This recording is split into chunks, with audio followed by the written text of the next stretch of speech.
You're live.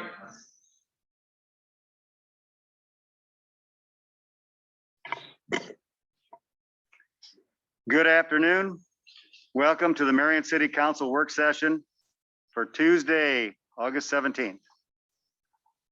So we're missing a couple city council people that are away at business meetings. Thursday, we will have a couple of promotions by both the fire department and the police department, so we look forward to that. So our first item on the agenda will be a presentation regarding the Marion Outdoor Aquatic Center Feasibility Study Final Report. Go ahead, Seth. Good evening. So today we're going to be doing a presentation on the final report for the Marion Outdoor Aquatics Feasibility Study. We have here Water's Edge Aquatics. We have Lauren Osborne and Jeff Bartley here on their behalf presenting this. This is an item that we've been working on for over a year. It's been really a community initiative to take a look and do an outdoor aquatic center, something that's more up to date than what we currently have in our community.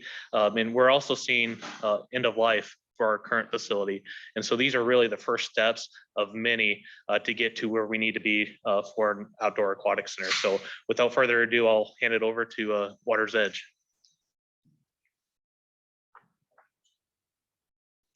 Good afternoon, council, city staff, members of the community. As Seth mentioned, my name is Lauren Osborne. I'm with Water's Edge Aquatic Design. And with me is Jeff Bartley, principal and PE with Water's Edge Aquatic Design. But for today, we are going to have the discussion for a good chunk of the time. This should take about 30 minutes or so, and then we're going to get to Q&A here at the end. But we're a pretty conversational group. So if you have questions as we go along, feel free to ask your question as we're progressing here, or you can wait to the very end, and that is fine too. So let's go ahead and advance the slide. So as Seth mentioned, we've been working with city staff and members of your community for about the last year and a half or so. You've had some significant events here in Marion, and we are very pleased to be at this point with you to give you the final report of the aquatic study. But to give you a rundown of what the next 30 minutes or so is going to look like, we have an agenda up here on the screen. So we want to do a quick recap of how we even got to be here today, quick summary on your public engagement efforts. If you've been walking along or following along with the study, we've had significant public engagement efforts over the past year and a half. We want to show you the final concept, the business plan, or some elements to the business plan that accompany that concept, locations, and then final recommendations. And then we will open it up for Q&A and discussion. So let's begin with how we got to be here. So as you're aware, the existing Marion swimming pool was open or constructed and opened in the late 80s. And with that opening came a pretty traditional competitive facility with a 50-meter pool, cross-directional swimming, meaning additional lap lanes that run perpendicular to those 50-meter lanes, several diving boards, and then you have the adjacent kiddie pools that is a training pool and just a baby wading pool. So that's what's out there at the park right now. In 2001, there was a spray pad added right sitting just adjacent to it. Over the years, attendance and participation at the Marion swimming pool has been decreasing. And again, as Seth mentioned, conditions are deteriorating at the existing facility. In 2016, you had your Parks and Rec master plan that was conducted along with your ImagineX project. And it was through those two projects that it really came to light that your community is interested in a more modern aquatic center. So pair the decreasing attendance and the conditions at the existing facility with the identified desire and need of your community to have a more modern facility, that the feasibility study that we're talking about today really was born. On the team, of course, City of Marion, that would include yourselves, council members, city staff, and also members of the community participating in this process and a part of the project team. And I do want to give a big thank you to Seth and Carlene and other city staff who have participated, Mr. Brandt here, City Council Member Jensen as well for participating throughout the process. But the biggest thank you is going out to your community members. They really showed up to participate. They had quite a bit to say, and they were very interested in the process, and that always makes the project run more smoothly and helps it become more exciting. Part of the project team as well, of course, Water's Edge Aquatic Design, primarily myself, Jeff, and Ken, who also is in our office. I'd like to give him a thank you as well. And then we also work with Confluence on this project. So when we started this project about, like I said, a year and a half or so ago, there were some goals that were identified that needed to be met throughout the process. The first is going to be evaluate the current and future needs of, for swimming from your community members and what their needs are going to be in a new aquatic center. Another second goal was to recommend desired elements, features, and amenities that would be going into a new complex, develop the sizing recommendations and develop concepts based off of those recommendations. Kind of in combination with those concepts, the goal was we need to have a business plan. What is it going to take to operate this once it is open? What are the realistic parameters behind operations? So that accompanied this as well. And then a recommendation on a location. So those were the primary goals. So let's do a quick summary on public outreach. So the key takeaways going through public outreach, if you've been following along, we've done in-person meetings, we've done Zoom meetings. You can find those on the website for those of you in the audience who are virtual. We have done several online surveys as well. And the key takeaways from all of that engagement is, number one, there is support for enhanced aquatics here in the city of Marion. But what does that mean? It means the right mix of amenities that attracts a variety of users, a variety of demographics, variety of abilities. So that would include our little ones, our younger children, our preteens, our teens, our young adults, our seniors, and so on. So really, we're looking for a facility that can service all of these people. And we're looking for the right mix of amenities, which we're going to talk about. And some of the common phrasing or words that continuously came up was, we want this to be wow, we want it to be fun, we want to bring our family, we want to bring our friends, we want it to be unique. We want it to be really focused on Marion and unique to Marion. These were the types of things that kept coming up. Takeaway number two is that fees and costs to utilize the facility are very important. This facility needs to be affordable. So we want it to be fun, but we want it to be affordable. And takeaway number three is that support for the location is varied. When we boil it down, here's what it comes down to. Along Tower Terrace, up north, is one location or corridor. And the second location or corridor is going to be around Highway 100. So when and we're going to talk about location more here in just a few slides, but a takeaway from public engagement is that there is varied support. There is not consensus on location. Again, coming out of public engagement, there's a few key points that we want to remember, we want to know, and I encourage council and other staff who have an interest to kind of remember these few key points here, because when we think about location, these are the types of elements that we want to keep in mind when we're selecting a location. The first order of business here is that 76% of your community members who responded to our surveys indicate that they are using a vehicle to attend an outdoor aquatic center for swimming. So that is of interest. The second most populated category for travel is a bicycle, and that's 13%. That's the second most responded to method in which we are traveling to an aquatic center. So again, 76% are riding in a vehicle, 13% are riding a bicycle, and walking came in just under that. 81% of community members indicate that they are willing to travel up to 10 minutes to participate in an aquatic swimming facility. So that's of interest, that most people are willing to drive up to 10 minutes. Over half are still willing to drive up to 15 minutes. So those are significant to us. Yes, ma'am. Do you happen to know how many respondents participated in this transportation? Yes, I believe it was just over 1,300. Okay, thank you. Yes. When we ask community members, what is important to you when it comes to swimming? There are a variety of options when we ask this question, but I want to talk to you about the top four.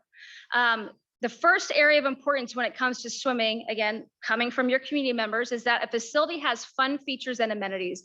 That was the #1 area of importance when we're considering what needs to be included in a future aquatic center. The second area of importance, this is no surprise, was that this needs to be affordable. Fees and costs matter.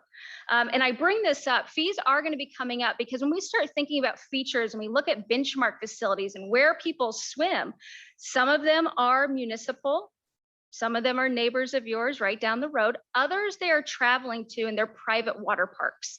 And so some of the features that we showed community members or talked about are a little reminiscent of private water parks. And I like to call this out, especially when we talk about fees and cost to use, because when community members are thinking of other facilities that are more private water park, they're also thinking about what it costs to get into those water parks. Oftentimes it's $25, $30 per person. So I bring that up just to give some perspective as far as why this fees and cost to use keeps coming up. Third area of importance is going to be that the facility offers classes and programs that are of interest to the household. So that could be things like open swim. Some people think of that as a program. Could be swim lessons, swim team, aqua fitness, water walking, underwater hockey, who knows. But the main message is that they're looking for a facility in which they could participate in a variety of programming. That's going to be important when we think about space and we think about what you can do in that space. We need that to be flexible. And that is showing up here in the #3, people want to participate in classes and programs. And then area of importance ranked #4 is going to be proximity to your house. In some communities, we're going to see that question be #1 for a variety of reasons. But for Marion, it's coming in under these other categories. So we know that fun features, the exciting stuff, the wow stuff, that is important to your community. So just to give you a quick recap, I'm not in the report, there's all sorts of detail about public engagement. I'm just going to recap some of the big ticket items that were coming up in public engagement as far as the features and amenities that ranked high.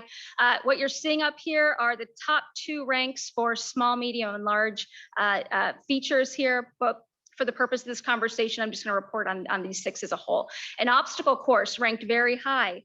This is a type of amenity where kids, preteens, teens, adults can get in and they're competing against each other. So obstacle course ranked high. Toddler features ranked high. We would expect that. So that's going to be things like a 0 depth entry, sprays for little ones, slides for little ones, water features that our infants and toddlers can participate in. Large water slides also ranked very high. We would anticipate this. Water features such as a water slide are often the #1 ranked item. That is no different from Marion.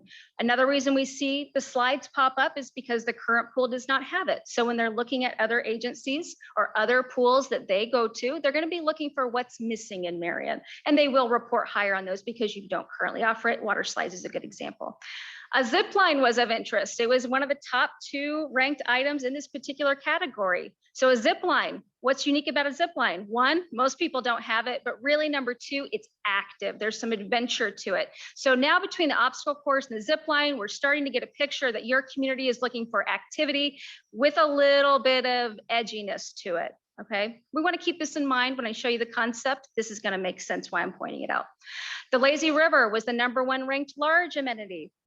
Again, we are seeing this time and time again in communities who are looking at redevelopment or just an outright new aquatic center, that a lazy river is of interest. Marion, that's your #1 large amenity that was ranked. And deep water was also really important to your community. And deep water, we classified that as anything over 5 feet. Deep water, when people typically thinking about it, they're thinking about diving boards, they're thinking about super deep water where they can actually fall from a height into it. Okay. As we progressed in the study and we got into kind of a round 2 public engagement, we were ready to start talking a little bit more about location. And at this time in public engagement, we had narrowed the locations down to 3 areas. We did not locate a particular plot of land when we were conducting public engagement. We were more interested in general areas, knowing that property availability was unknown and is still somewhat unknown. But more than anything, we didn't want to lock down into and zone in on with your public one spot. We wanted to keep it more open. So we approached location via an area. an overall area. So in round 2 public engagement, there were 3 areas. The first area was down around Highway 113 or down in that general vicinity. Highway 2 is going to be over east of Highway 13, where 35th turns into Radio Road. So that's a second pocket that was identified at this time. And the third area is up around Tower Terrace and Winslow. So we went to the community and we said, what is your level of interest for these areas? Excuse me. Yes, sir. One thing I did not recall seeing in your report was a reference as to the number of acres needed for this facility. Okay, I think that also becomes a very key element sure, as to where you can find those number of acres. sure. Okay, so that aspect I think is very important when we talk about this new water aquatics park, and maybe be a good time to recap that as well. Sure. For the purposes of this conversation right now, 10 acres was our target sizing for the aquatic center and adjacent parking. As the project progressed a little bit, and Seth, if you want to talk about this, you can. I'll let you address that. Yeah, so we're looking at anywhere from 15 to 20, and a big part of the more acreage is one, when we talk about future growth. So if we're getting down 20 years down the road and looking for renovation, we have opportunities to grow, but also for parkland purposes too. Taking a facility that is used 4 or 5 months out of the year and make it a more year-round for other activities. So and looking at some of the other facilities, one of the things that our current pool too is our neighbors. We want to be respectful to whatever's developing around this facility. Having ample amount of space makes us good neighbors to those with noise, sound, things of that nature.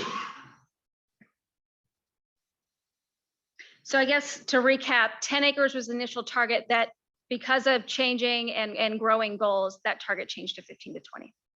Yeah, just a question about this. I think you responded to Renee relative to there were 1,300 participants in the survey. Did they have a fair amount of geographic spread in the community? They did. On just that question, I don't have a breakdown of the geographic breakdown when it comes to location. For example, if you look in the report, we ask a question, what section of the city do you live in? I think we divided it out into somewhere between 7 and 9 different sections. So we wanted to know, where are you coming from? I could pull it up in the report. I don't remember quite off the top of my head, but it is in there, the breakdown of the percentage of respondents.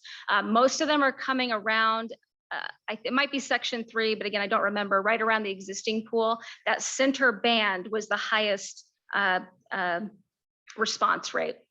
And I think down south was somewhat low. And then there was, I think up north was kind of sitting in the middle as far as the breakdown, but that is available in the report. Okay, I was just trying to appreciate the, I guess, spatial representation that these particular scenarios represent. So that's good to know. And if it's in the report, I obviously overlooked it. It should be on page 39. Okay. Of the report there. And I'm just looking at it right now. It looks like section 4, which would be where the section where the existing swimming pool is, that was the highest reporting area. Thank you. Yes. If you'd like that type of breakdown, we could run that and come up with, on the location question, where are they coming from and how are they responding? We could break that down. But to go to a higher level overall, we asked the question, what is your level of interest for these 3 different areas? This is the breakdown. My next slide, but we'll hold on just a moment, is going to get more perspective on this. But overall, area 1 and area 3 had the highest rankings for most interested, but also the highest rankings for not interested. And that area 2, that's going to be your west area there. Around Radio Road, you'll see most people are neutral to that location. If you go ahead and advance the slide. So what we wanted to do is understand, what do these statistics mean relative to each other? So what we did is we applied a weighted score to this particular question, again, so we can compare apples to apples. And at the end of that weighting process, area 3, which is the area identified as Tower Terrace and Winslow, or the area nearby, that slightly outranked area 1, which is the area Highway 113. So you can see when you apply the weighted score, it's 1.87 versus 1.83. At the end of the day, area 3 is slightly outranked, but it's still a kind of a nominal difference there. So let's talk about the concept. Again, this is a high level overview of the whole process. I'm trying to keep this within 30 minutes here. So we'll go ahead and advance. One of the first steps that we want to understand or take is how big should a new facility be? What does that look and feel like? So we ran benchmarks of similar communities to you around the same population size, and we wanted to know, how much water do you offer? Instead of us just coming up with a number, we wanted to understand what others offer. And when we did that, what we're looking for is the population category between 50,000 and 90,000. We're using this population category because we don't want to plan for right now. We're planning for 5-10 years from now. So that's why, even though right now you're not in this population category, you are projected to be there at the time this project were to be initiated. So that's why you're sitting in this population category. When we look at all those facilities and we look at the average amount of water space, so that's just the water, it's not deck, it's not building, it's not parking, it's just water. On average, 0.48 square feet is offered per capita. So if you have 100 people in your community, we're going to apply the 0.48 to it to come up with our sizing recommendation. For Marion, with a population projected for, I believe it's 2026, we would put you at a square footage of water at about 26,000. So that is our initial target. It's not to say that 26,000, it needs to be on that dot, but this is painting the picture of the general size of what we're going to be looking for. To give you some perspective on this, your existing facility is just over 13,000. So it's roughly double what you have right now, projected for your future population. So I'm going to keep the suspense going before I show you all the images here. As we were developing the concept and developing what this facility is going to be, there are really 4 main goals that we had at the beginning, and they certainly carried through the rest of the project. And the first goal is that this facility needs to have the right mix of amenities. That means we need to have a variety of features, again, like we talked about previously, for different types of people, different types of users. There needs to be a mix there for everyone. There needs to be a mix of features for different ages, and that a variety of programs need to be able to be housed out of this facility. That could be for our little ones, it could be for our adults or for our seniors. We need to have a good mix there. Goal number 2 is that this facility creates a positive experience for your guest. That was at the forefront of this entire planning process, is that when a guest arrives, we want them to feel like they are in a park within a park.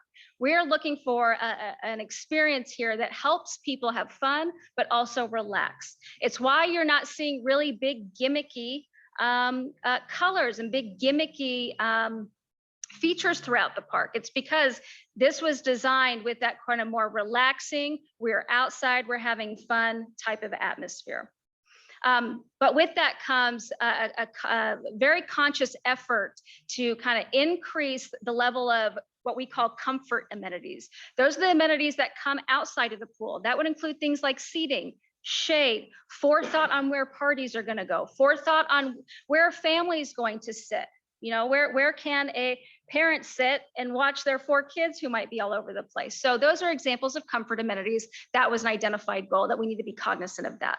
Goal number 3 is that we need to maximize revenue potential while offering affordable fees. So again, this is speaking to the flexibility of space and that we can get a lot of people into this space doing a variety of activities. And goal number 4 is that the facility needs to be appropriately sized for a growing population. So we need to get that sizing in a good space when you initially open. But as Seth already mentioned, we also need to plan for what happens when your population breaches 90,000. If it breaches 100,000, we don't want to landlock you like you're landlocked right now. You can't expand where you're at right now. We don't want to put you in that same situation in the future. When we're back at the table because your population has boomed. So with that, this is a 2D concept of what I'm going to show you 3D here in just a moment. So I'm going to give you a real cursory overview. So with your final concept, It is just over 26,000 square feet. So it's 26,486 total square feet. And there are several bodies of water here. I'm going to give you an overview of them, but then we're going to walk through the 3D images because it'll feel a little different. So starting in the bottom right, there is a splash pad. It is a separated splash pad. As you move towards the center, center bottom is a kiddie pool. Working our way clockwise, on the far left is a lazy river with a multi-slide complex. Going towards the center top is a wave pool. Working our way over to the far top right is a dive pool, and coming straight down from that is a 25-yard lap pool. So that is a kind of a cursory overview, but let's talk about each of the pools individually. You can progress. So this is a 3D modeling of what this facility would look like. Just gives it a little bit more dimension here. You can progress. So as soon as you step out of the building, so you just checked in, you paid your daily admission or scanned your pass, you've stepped onto the pool deck to enjoy your day. This is kind of the first view that you have. So when you step out onto the pool deck, what you're going to see is the kiddie pool right in front of you. Over to the left, you can see that yellow slide. That is one of the signature pieces of this facility sitting over to the left. And over to the right, kind of in the distance, you can see another signature piece. So that the walkway there is kind of framed with signature pieces to the left, to the right, and there is something in front of you. It's just a little hard to see from this view, but we'll talk about it. You can progress. So as you approach the kiddie pool here, this is a 0 depth entry pool, meaning it's just like you're at the beach. You start on the deck and it slowly gets deeper as you walk in. This pool is expected to go to a depth of anywhere between 2 and 3 feet. That particular item has not been finally determined, but it would go anywhere to 2 to 3 feet in depth. In this pool, you can see you have little bubbler sprays there at the 0 depth area. That's for our little ones. A toddler slide lives here. An in-water bench and in-water shade also is located in the kiddie area. There's a basketball goal, a volleyball goal. And if you can look over on the right, you can see an orange slide. That's a family slide. And this is very strategic to put this slide here because, again, when we think about servicing all sorts of ability levels, we want to make sure we get those kids that are too old for the toddler slide, but are not quite big enough or maybe not quite confident enough to use your big slides. The family slide here hits those kids who are in between. So that's why you're seeing the family slide here. This is a view of overlooking the lazy river here. So this lazy river is just over 690 linear feet long. So this is what we would call a lazy river. So when you get on it, it's going to take anywhere 3 to 5 minutes to get around this bad boy. So council members, if you'd like to jump on a tube and go have a relaxing morning, this will be a place to do it. In the lazy river here, we have built-in capability or a function to not just have the current that you may be used to, but to also add waves to it. So that's an option, and that is integrated into this lazy river. Also in this lazy river, at the top, kind of it's a little hard to see here, but by the slides is a 0 depth entry area. That is put in for a few reasons. The first reason is so that people can get on and off their inner tubes at this location, but also if there is a family who have a multitude of kids, they may have little ones, it's a place for those families to sit and watch as well. Again, we know that your community is interested in being together, or at least having eyesight to varying areas throughout the facility. When it comes to this lazy river, it likely will be one of your most populated bodies of water. So we wanted to ensure that other family members could be in around the area and have some participation as well, even if they didn't want to be in an inner tube or go around that lazy river. On the back side of the lazy river, you can see here, this is a multi-slide complex. What we are showing are 3 different slides. We are showing an open body slide. That is the type where you just take your body, it's exposed to the environment, and you ride down it. It's a traditional water slide. The second slide is an open tube slide. What that means is the rider will have to be on an inner tube, but it too is exposed to the environment. So it's open above them. And the third slide is kind of a blend of a few different things. It's called the boomerango. It is a tube slide. It begins as an enclosed slide, meaning there's nothing but slide all the way around you. And then you get to a part where it kind of opens up above. you go down a ramp on your tube, you come back up the big ramp that you can see there. So you come down, back up, ride that ramp and come back down and ending in the plunge area below. So there are 3 slides shown in this slide complex. The other interesting thing about the lazy river is that as this project was progressing, the project team was working through, what would be included here.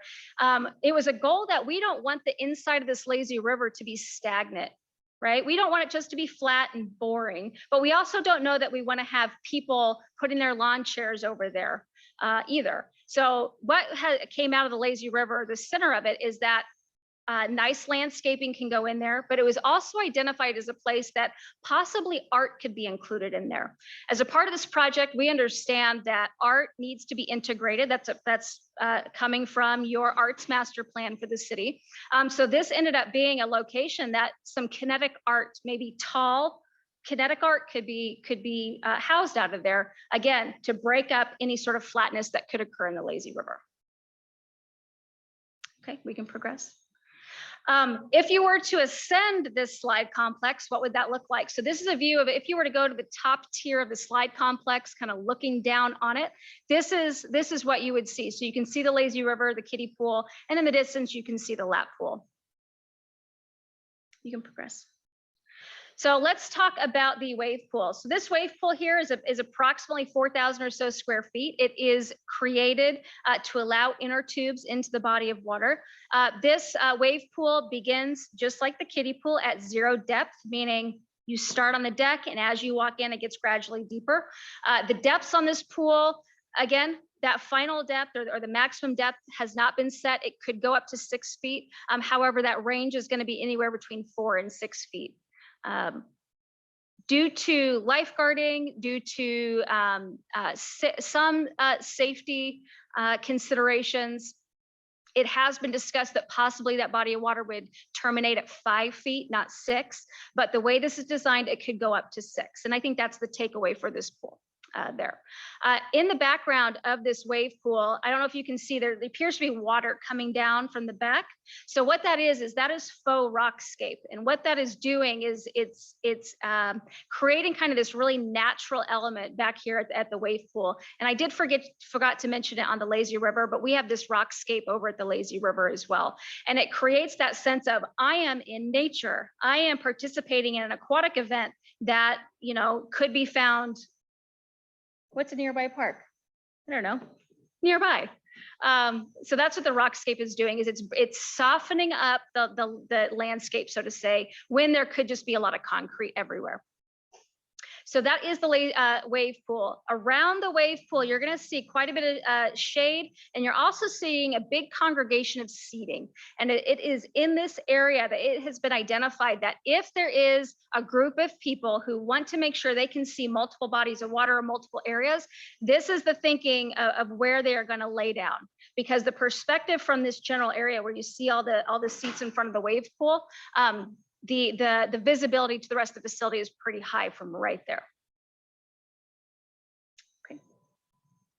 So let's jump down to the spray pad. So the spray pad is sitting adjacent to the kiddie pool, just in front of the concession stand. We all know that those little ones, they're hungry.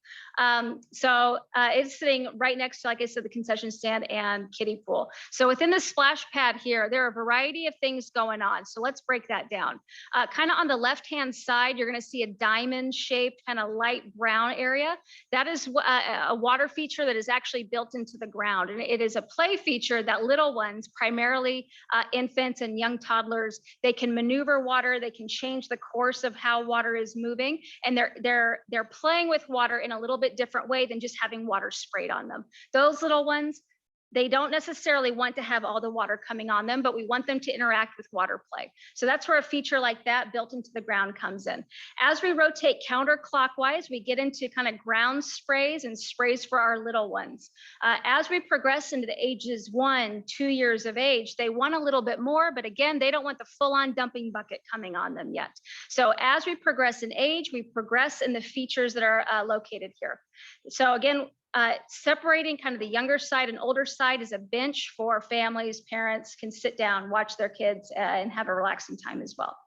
Up on the top portion of the splash pad is a play structure. In this area are larger sprays, taller sprays, where we have a variety of water interaction going on. Some sprays are dumping, some are misting, some are just spraying, like you traditionally think of a water spray. So we have a variety of amenities going on up on the older side here as well. Surrounding the splash pad is again seating, and our little ones need shade, and our adults in this area need shade as well. That's why you're seeing a congregation, a dense congregation of seating and shade in this area. One thing I'd like to point out is that this area was designed as such to where it could operate independently from the pool, similar to what you have now at the existing swimming pool. So when the pool is open, the thinking is that the splash pad would be available to pool users. But let's say the pool doesn't open until noon, but you want water recreation in this area earlier. For example, let's say at 9. The gating system that surrounds this body, surrounds this feature here, they could be shut on the pool side, and a perimeter gate could open. And now there's free flow of users coming, let's say from the parking lot or the adjacent park space. Or you want to have the splash pad open in August or September once the pool shuts down for the season. Again, this could operate independently. So that's why it is set off to the side a little bit, surrounded by the fencing and gating system. Moving up to the top, we have 2 different bodies of water. I want to talk about the lap pool first. So the lap pool is an 8-lane, 25-yard lap pool. It includes the capability and functioning to have starting blocks. Your swim teams are interested in starting blocks. Here, we need those for practice and also for meets. It's ideal. Additionally, we have an ADA ramp. Again, every space in this facility needs to have a multi-purpose. And this body of water here, it will be popular, yes, for swim team, but also for water walkers, for lap swimmers, for aqua fitness, and all those different types of programs service a different clientele. And so we need to make sure that we have easy access in and out of this body of water. That's why you're seeing the ADA ramp attached to this body of water here. If you see that blue trellis structure, it's sitting kind of on the far side of the lap pool here. This is the Ninja Cross. If you advance the slide. So the Ninja Cross is very similar to the Ninja Warrior competition that you see on land. The Ninja Cross is similar to that, just applied to the water setting, to aquatic setting. So what this is a variety of obstacles that a participant can actually engage with. You see competitions happen with this particular amenity. We see fitness classes occur with this activity in addition to just general open use. So as you progress in this, there's a variety of options here. There are bars you step on, bars you hang on to, wheels that if you don't grab it right, it's gonna spin on you a little bit, working on your core. On the far back side where there's that woman kind of hanging like this, that's an example of something that moves as you progress on it as well. So this is a version of an obstacle course. Like I said, very similar to the Ninja Warrior competitions.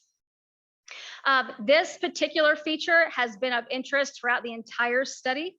And when we think back to some of those features that were popular during public engagement, the obstacle course, the zip line, any sort of climbing structure, those all ranked high. And this feature right here kind of pulls them all together. Does it have a zip line? No, but does it have competition? Does it have kind of high activity levels? Absolutely. So this particular amenity is really servicing those folks who have an interest in some competition and some higher athleticism activity. The interesting thing about this as well is this was designed to where swim meets could still happen. There is no change in service regarding swim teams and having this feature here. So that is not a concern. Also, it was a goal that there are lap lanes available for general lap swimming in the middle of the day. So if this particular feature was going to be open, where it is located, it still permits lap lanes to be opened. And now we have dual use in that body of water at the exact same time. Thank you. Progress. Kind of to complete out the bodies of water, this is a separated dive pool. Because we are, one of the goals was we need to and want to create good, positive experiences for our guests.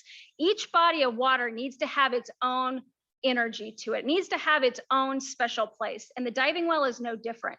So the diving well here is designed, there's a few key elements here, and I'll start kind of towards the forefront. This body of water is actually built, or part of the pool shell is built up and out of the ground. And you can see that over here, kind of towards the left of the image. So that pool shell comes up and out of the ground. And because of that, the water that is in the diving basin, when someone jumps into it, it pushes water and causes that to cascade down that wall. So in and of itself, that becomes a feature and makes it a little more interesting. Additionally, you can see here that we have rockscaping happening around the diving structures, which I'll talk about in just a moment. But the rockscape, again, is creating this very natural feel. So embedded within that rockscape is a 1 meter diving board and a 3 meter diving platform.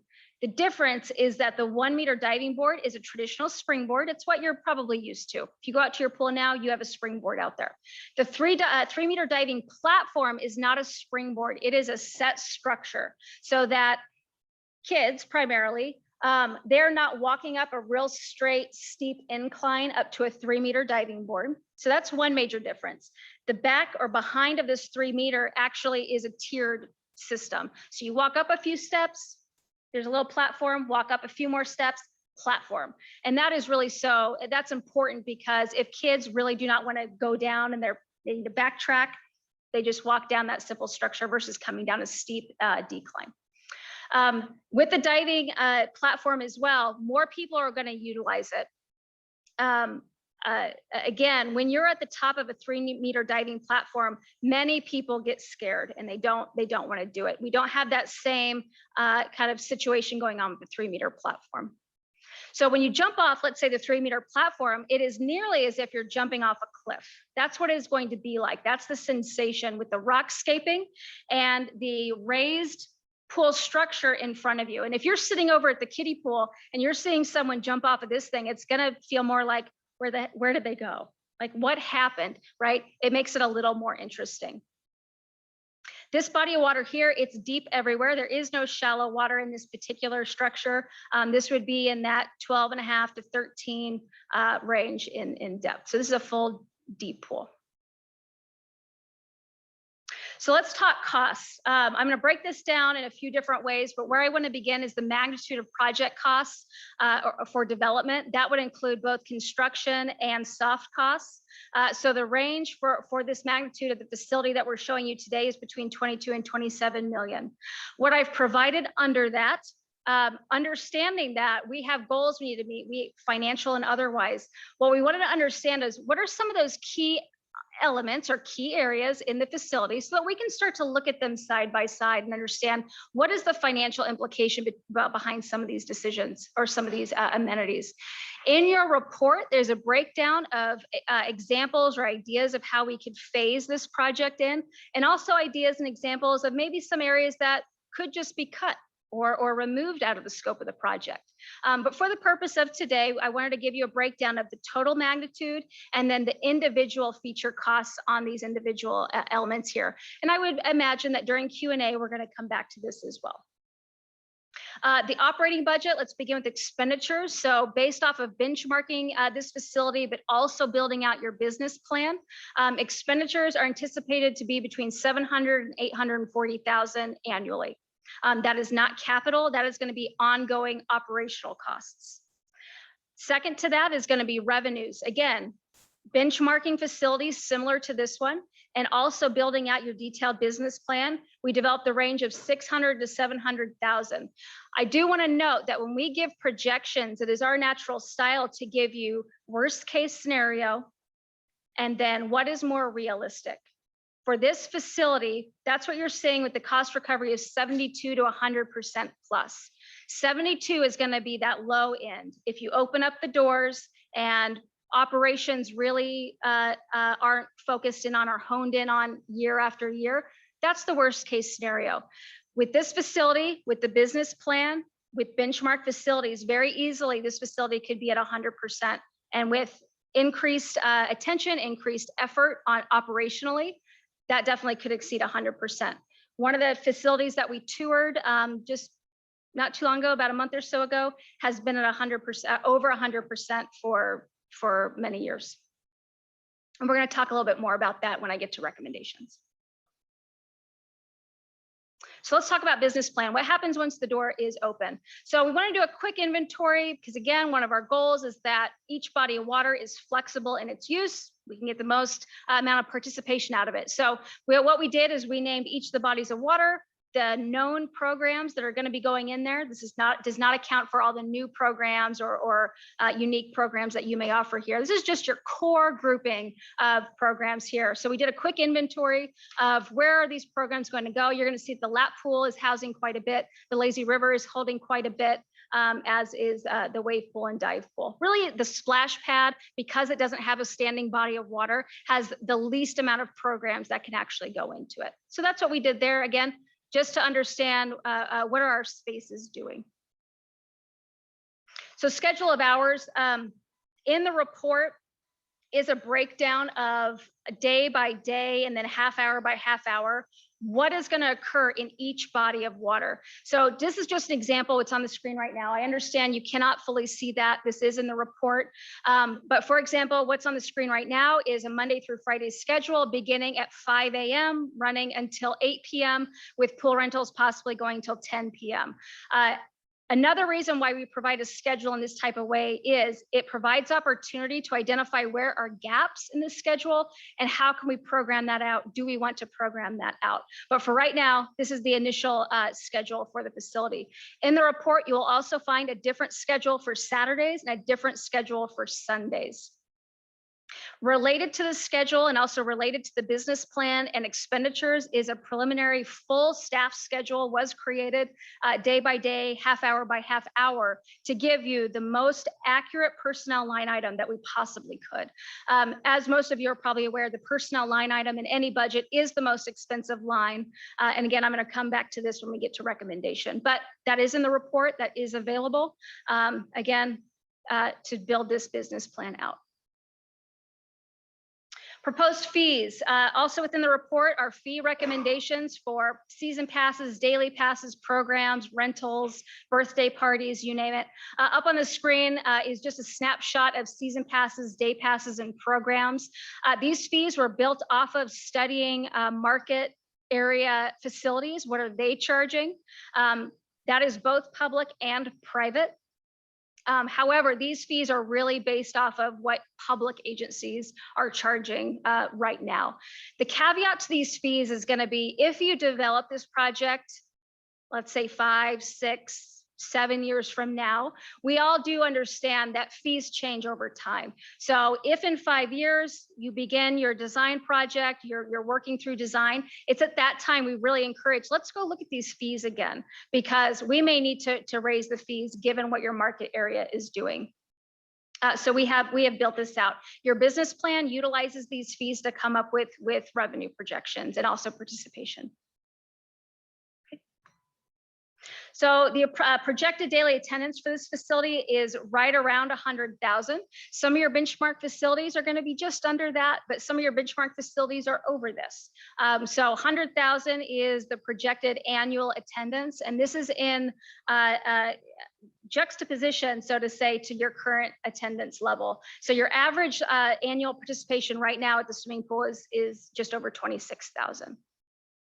So when we think about location, I'd like for us all to keep this number in mind as well. So let's talk about locations real quick. So at the beginning of this process, a year and a half ago, and then as this project went on, there were 15 different locations that were analyzed in some capacity. That went down, advance it. That got narrowed down to 5 fairly quickly, and we stuck with these 5 for a considerable amount of time. I would say about a year we were working with these 5 sites.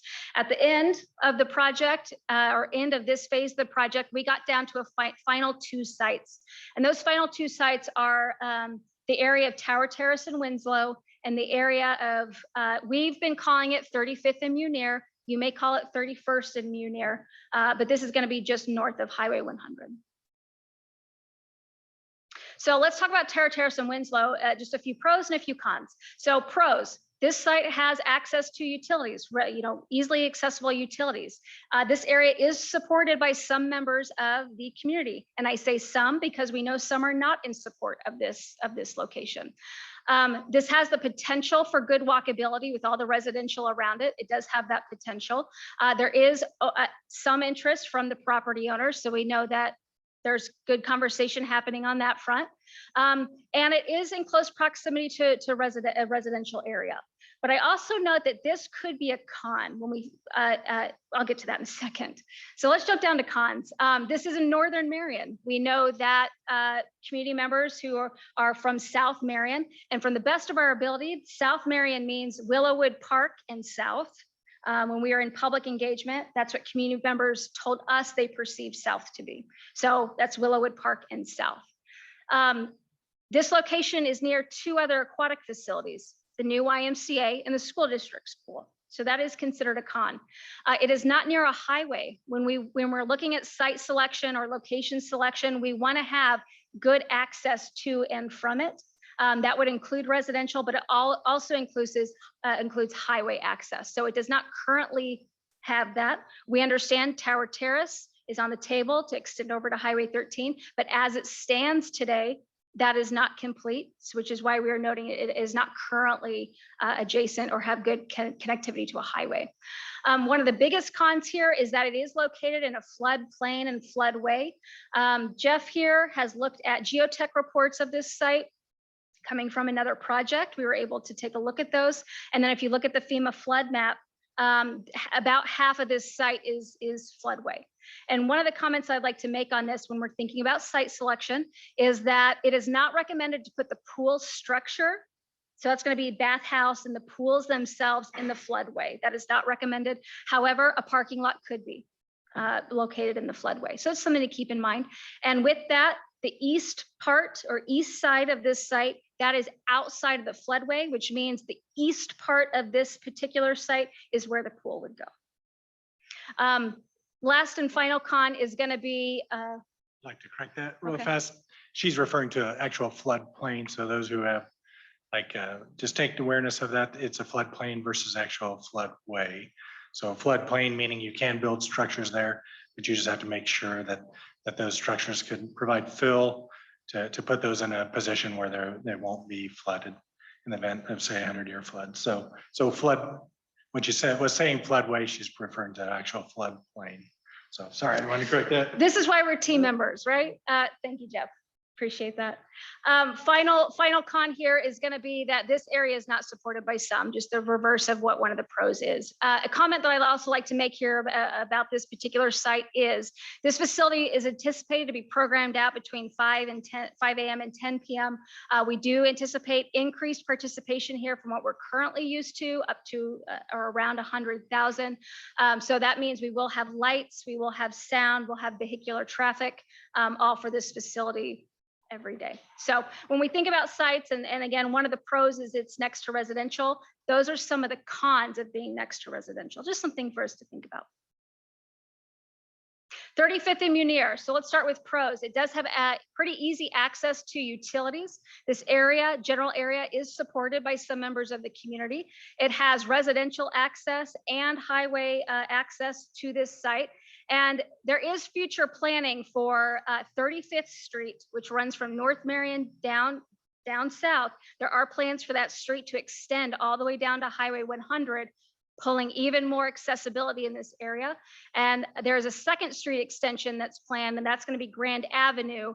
So if you look at 35th Street, just to the left where all the housing starts, that's Grand. That is in a master plan to be extended to what would be an extended 35th Street. So those street extensions are really going to kind of chop up this property here and provide access residential and highway. Although those street extensions are not completed right now.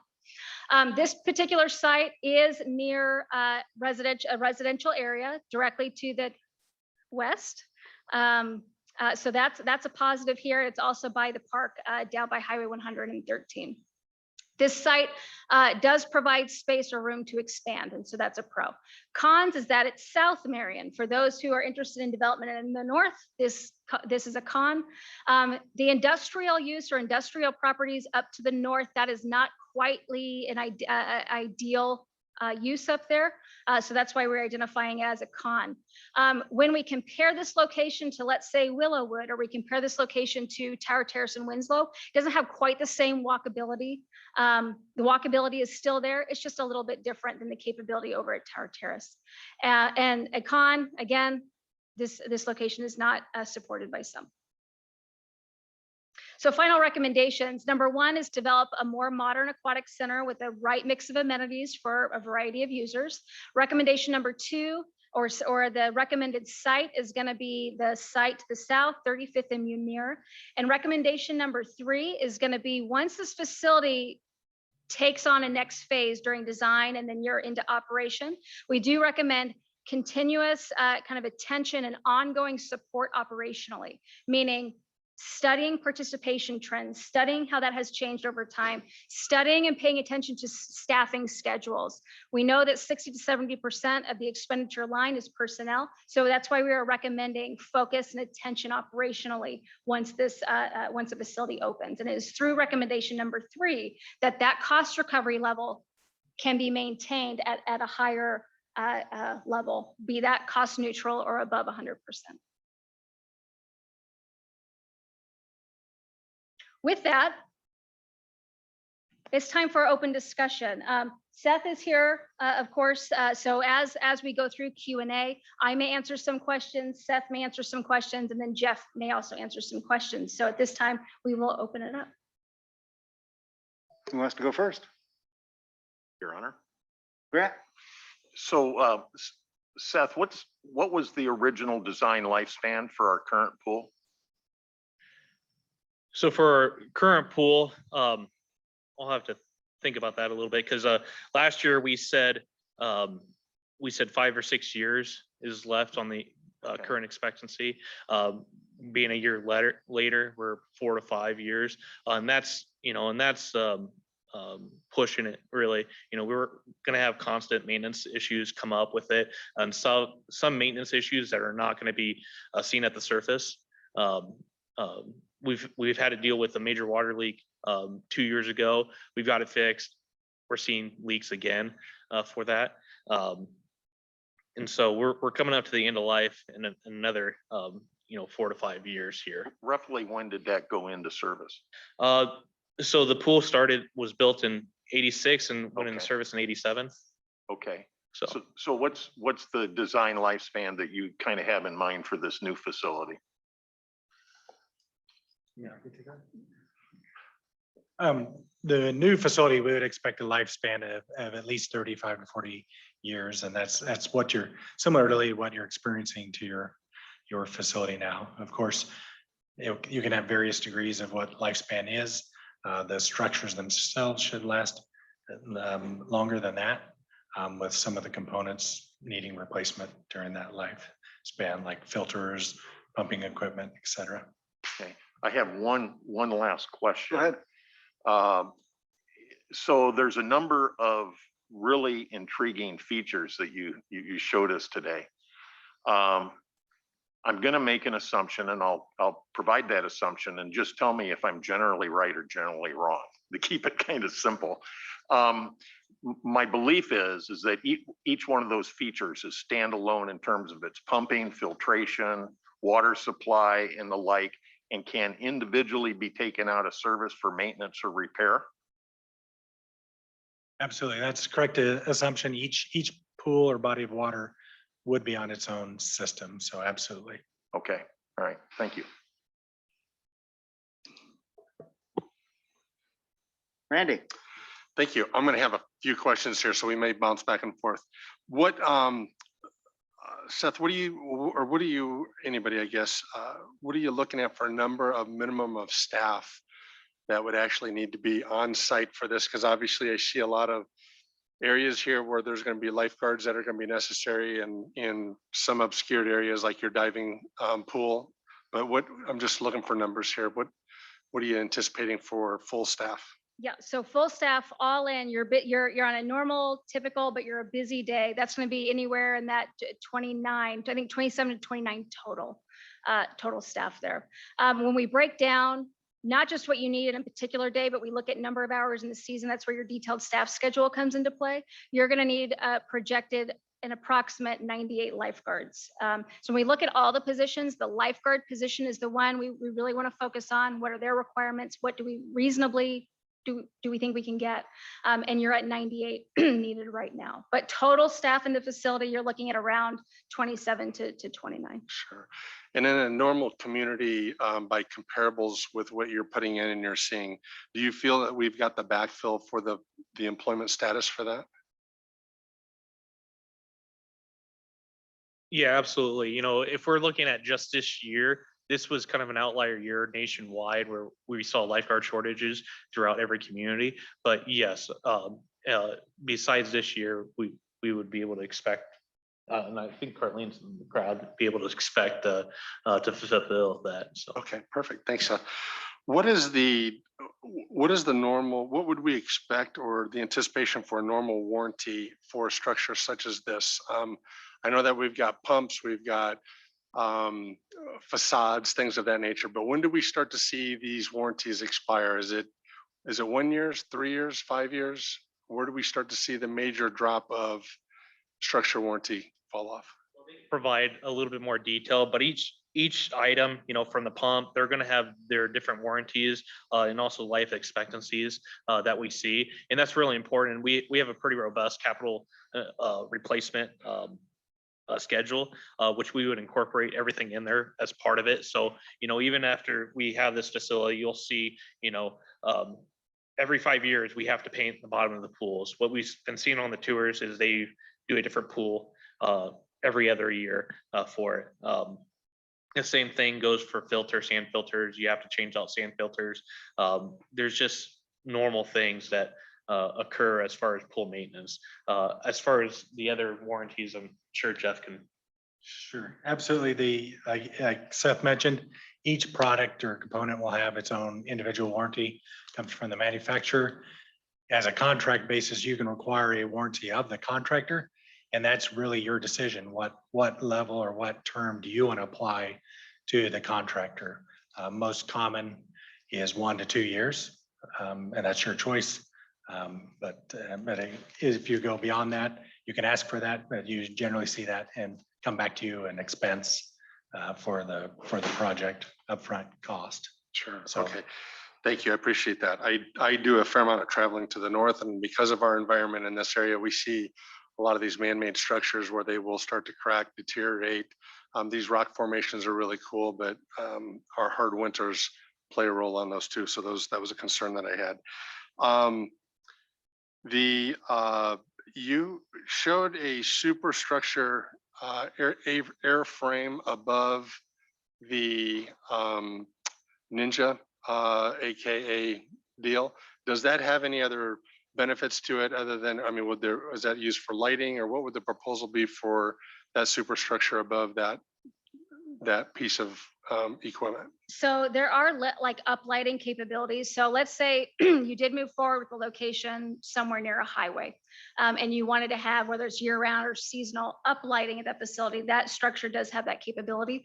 It also has the capability for unique signage, be that a sponsor wants to take that on, capital or annual and operational, signage can be incorporated into that as well. Regarding other uses, as far as hanging from it or other uses like that, I do not have the information on that, but we could certainly find out other alternate uses for it in the off season. But I would guess that the manufacturer is going to say you have to maintain the appropriate water depth under it in order to utilize it. Sure. And I will add, Lauren didn't add this into their presentation, but the purpose of that structure is so we can raise and lower those amenities there, so we can have it raised up so that people can swim underneath it. We can also lower it too. And when we talk about inclusiveness and people that don't have the upper body strength or the age group, we can lower it closer to the water so they can participate in those same activities. Thank you. And I think you're referring to the smaller one, but I'm referring to the larger domed airframe that's above that one yet. So I'm assuming that's a stationary. That's a stationary, and that's what is holding all the obstacle pieces. Oh, so the lower unit is suspended from the upper unit. Yes. Okay, so And it's so hanging from so that's a cables. stationary, and so then it can raise and lower Okay. the other items. So. Perfect. Thank you for that clarification. That's all I had. Thank you. Renee, I'll just thank you. I'll just make the comment that I'm glad that your recommendation for the location happened like it did. I think that that's a great location to help pull and spread amenities around the city. Has a lot of room for growth, can be seen from a highway that continues to grow and can draw in people who are going to pay the higher admission and want to come to the destination water park. So I'm very happy to see that. I'm just curious, because there's a costing attached, did you price out the Tower Terrace land and the land you're recommending? Were they equal? I'm shocked if they were, or is that not even part of this plan, the land buy? The land purchase is not a part of the costing that you're seeing. Conversations have been had with several landowners. From the consultant side, those landowners were not at that phase to talk cost or price with us. I know Seth may know a little bit more.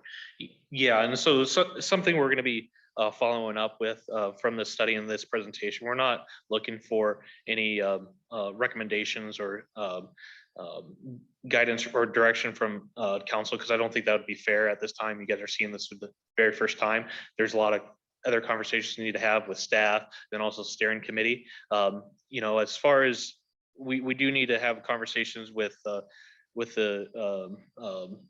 landowners, which we started those conversations, but we need to get realistic and see what we can come to the table with. We don't want to have negotiations or anything like that. We want to have a set price and have it be there. So there's that phase of it too. And really for the sites, and I will say this, and I want to be fair to say this, the park board really liked the site that was recommended to, and recommend that we went forward with looking at that site as well. Thank you. I think it's important to make sure everybody does understand that the cost of the land is not currently included in those numbers Yes. that we just looked at several minutes ago. Yeah, it's not included with it, but something that we do have, we'll go back to staff and figure out what we can come up with land acquisition before we come to the council and have those recommendations, and we'll have the cost breakdowns for those. The same thing with as we move forward, as far as the actual project cost too, we'll want to talk to staff and say, okay, what needs to go to property tax, what can be lost, and have those options for council, so you guys can make the right decision as far as how many dollars are we willing to put towards this project. If you don't mind, I'd like to tack just one thing onto that. So in the report, one of the goals was, what are some alternate funding mechanisms? This facility, there have been identified sponsorship opportunities, again, be it capital investment or ongoing operational assistance through sponsorship. So that there's a section on that in your report as well. So I'll add some comments, and then I've got maybe a question at the end. Will and I were able to go with a group and tour 3 aquatic centers in West Des Moines, Clive, and Ankeny. It was really a very good day as far as, I think, more clearly understanding what is needed and why we're talking about this large of an aquatic center. If you go to those facilities and you talk to the people there, you understand why you have so many different bodies of water in this. The 3 things, and I put some notes together after the trip and sent it to Seth. But again, the top 3 areas in all of these parks was the lazy river, the kiddies area, and the long slides. And they also said you can never have enough of shade, chairs, or tubes, okay? But it was really, and one other key observation I think that was common in all 3 of these areas is when the aquatic center was first built, it was built out at the edge of town. And you look at all of these today, and I think the youngest one is 10 years old, if I recall. And the aquatic center is at the edge of town, but you wouldn't know it because everything is built up around it, okay? So I think you keep that vision in mind as to what can happen regardless of where that you put this, if Renee's talking, and we're talking about the #1 location on the south side of town, I think you're gonna see a lot of development on that side of town just as a result of this kind of a center being there. The one question I have, because it goes back to my observations from this, is Clive really was not very keen on their splash pad.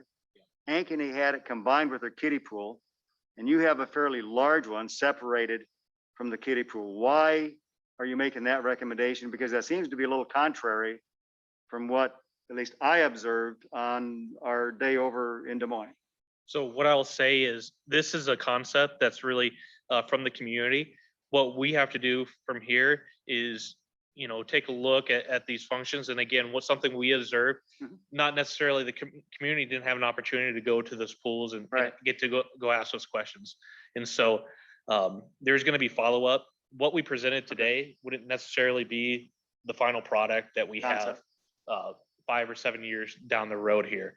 And so that's one thing we definitely talked about, you know, the splash pad, make it a bigger leisure pool for that 0 entry to 2.5, including some of those splash components, because we do have great splash pads in our other parks, Gill, Thomas Park, and then, you know, we also need to think about Willowwood too, the future of that. And we did meet with that neighborhood about this. You know, they don't want this area with the higher traffic, higher noise within their neighborhood, but they want to keep a park there, and a splash pad was on the top of that list for that park. And so that's something too to think about when we talk about sunsetting for that pool.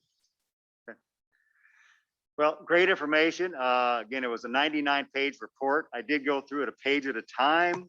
Obviously, I think there were 10 or 12 pages I focused on that were probably a little more important, I think, than some of the others, but great report. We thank you for all of the effort put into it. Anybody have any other comments or questions? All right, thank you very much. Thank you very much. All right, let's move on with our meeting. On the consent agenda, on the first page, we have the minutes. Any comments about that? Yeah, Steve. Go ahead. Just for ease on Thursday, I'm gonna abstain from the 5th since I wasn't here. So if you could parse that out in Okay. advance, that'd be great. Thanks. All right. And then we'll jump to page 2. The first item for discussion is A8. Any discussion or comments on anything prior to that? Item is the resolution approving fiscal year 22 cooperative agreement with the Iowa Civil Rights Commission. Who is addressing that? It's me, Your Honor. Kamal, thank you. This is a work share agreement with the State Civil Rights Commission. It does not obligate us to refer cases to the State's Commission. We can still file cases, housing cases with HUD, and employment cases with the EEOC. Basically, we'll be agreeing to the filing process and to the understanding that the state has set aside a limited budget for the program, and that budget is shared with all the Iowa communities. And the state will be administering the budget on a first come, first serve basis. From my perspective, we do not anticipate impact to our own budget, given the caseload we're seeing. So far in fiscal year 21 or calendar year 21, we have not seen any case so far. And we're 8 months in a year. Okay. Grant. Yes, Amal, on that, I notice in the staff report, it says that the dollar amount set aside is limited to $33,000 for the program. Is that Correct. per community? For Or the whole total? state. However, not all communities has a Civil Rights Commission. So that would be population 30,000 and over.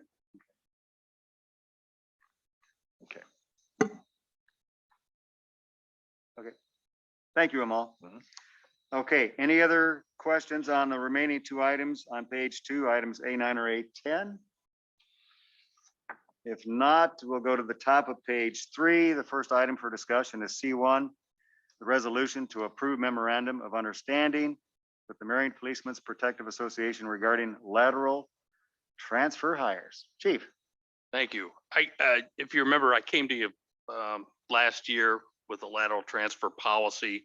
I'm trying to stay in front of the game now. Cedar Rapids has now adopted one. We've got 2 officers. I think we've got one that's got his letter. He's leaving at the end of the month. I've got another one that I expect to have his job offer here in the next week. So I'm going to lose those 2. So we were looking to maybe sweeten the pot a little bit. And so what I thought I would do is the initial lateral transfer agreement we had, we would cap the salary at our 7-year mark. I want to take that out so that they can get year for year within our salary scale, depending on their years of certified service, whether that's in state or out of state. The actual one-time bonus stays the same. It's $9,000 for an in-state certified officer, $7,000 for an out-of-state officer once he becomes certified. The other big change is I want to have the benefit earnings hours commensurate with our pay scale. So somebody coming in now, they start at the 1st year mark where they're getting 80 hours of vacation time. Well, if you've got somebody that's been in 10 or 15 years, they're used to having more vacation. So I want to keep that consistent within our scale. Lastly, we've hired 3 lateral transfers since we instituted the policy last year. Just from an internal equity perspective, I'd like to bring those guys up to the current level. I did the math on it. It's going to cost us about $8,600 that 1st year to bring them up, and then they will start the benefit earnings on the day that the MOU is signed. They'll start earning those higher amounts, and it's basically per pay period. When you look at a 1st year officer, it's about 80 hours a year. When you get up to that 11-year mark, you're getting 260 hours of vacation a year. So I want to try to use that as an enticement to kind of stay ahead of the game. Okay, I think that makes a lot of sense. I know in the private industry, when somebody makes a job switch after 15 years somewhere else, they're not starting over from scratch. So I think what you're proposing makes a lot of sense. And you can obviously look at the number of years of service at one institution, compare that to what that would be like in Marion, and have that open for negotiation. So Yep. Makes a lot of sense. Any comments or questions on this, Renee? Yeah, too, you mentioned that we might be losing a 2nd officer going somewhere else. So we're going to be down 2 officers, or you have those 5? We'll be down 3. So 2 of them are going to Cedar Rapids. Both cited pay as a reason for leaving. We lost 1 to a medical retirement, and then we lost 1 who just got out of law enforcement altogether and started his own business. I thought I had 1 more on our hire list, our civil service list, that didn't work out. So we're going to have to test again. We've got academies starting, and I've got an officer graduates Friday from the academy, and she'll start in the field training program. I've got 2 officers that leave at the end of the month to go that we've already hired. And then we'll have to find 3 more. So we'll have to test probably sometime in October so we can get everything done by January. If I can use this, maybe we can snag a lateral or 2 out of that, which I think would be great. Saves us a lot of time and money overall. The only other thing I changed that I didn't mention, the reimbursement agreement for officers, new hire officers. If we have to send them to the academy, we're about $25,000 is what we pay in salary and benefits, and what the cost to the academy. We want them to sign an agreement for $20,000 that if they leave voluntarily within 4 years, they owe us the $20,000. It's prorated every year. After 1 year, it goes down to 15, then to 10, then to 5. Okay. That just ensures we're not training somebody for another department. Yep, I love that. And that segues into my second question. You mentioned, like, I'm going to just call it a signing bonus. I don't know what we're calling the $9,000. How is that, at what point is that paid out, and how do we make sure we have them long enough to get it? Because I'm all Yep. for it. I just want to, like, to your point, not Yep. pay people to leave.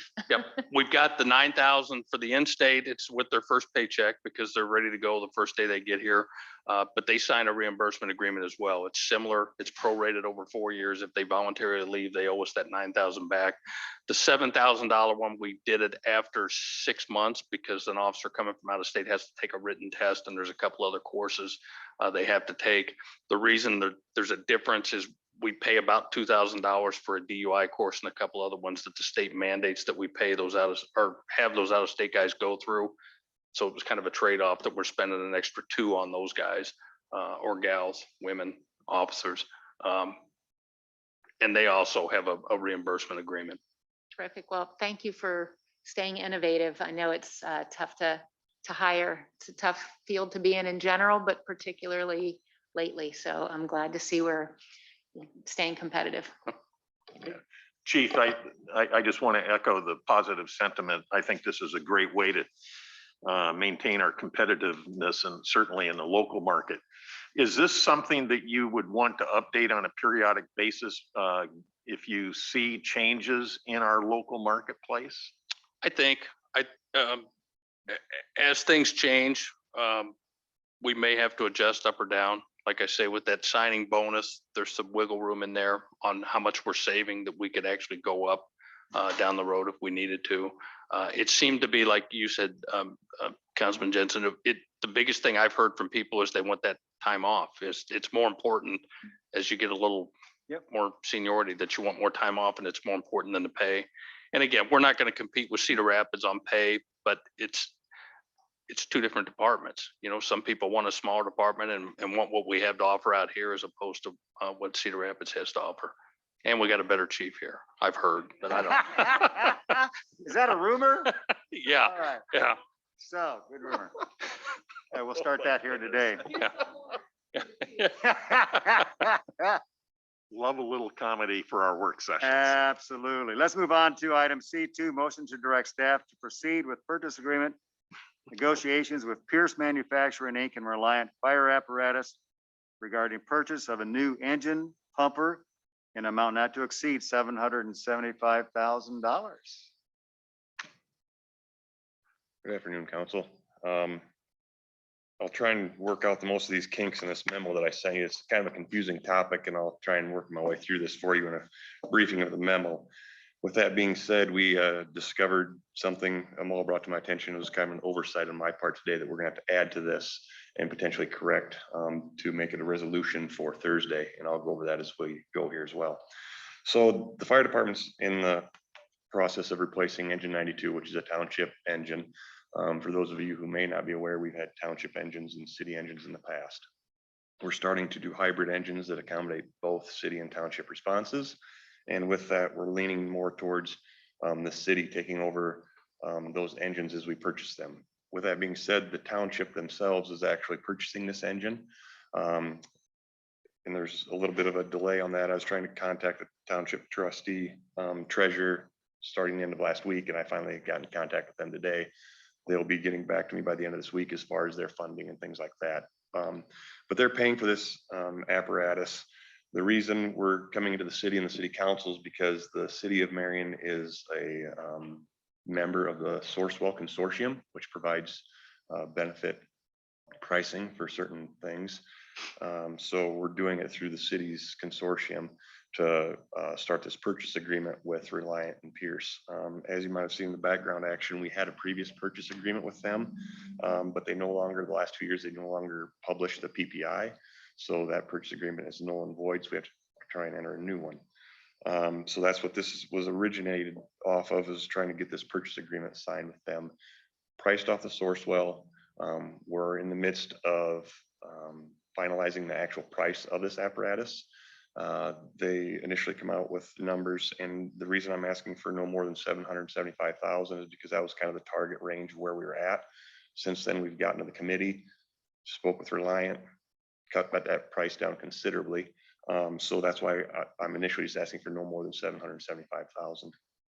I've informed the township trustees of that as well.